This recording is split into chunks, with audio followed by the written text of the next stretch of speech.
In this tutorial I will show you how to create password-protected zip files and how to unzip them. Let's begin. As you can see, Documents folder is empty. Let's create temporary directory. In this directory I created file with some text.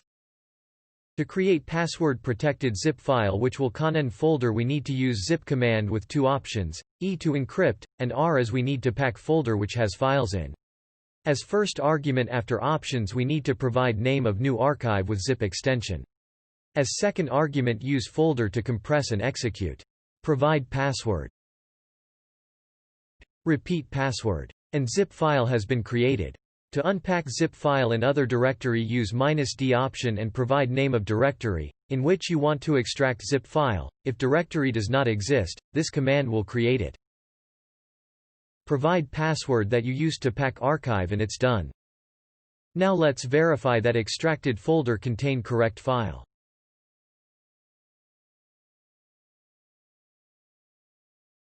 Thanks for watching. Please remember to subscribe.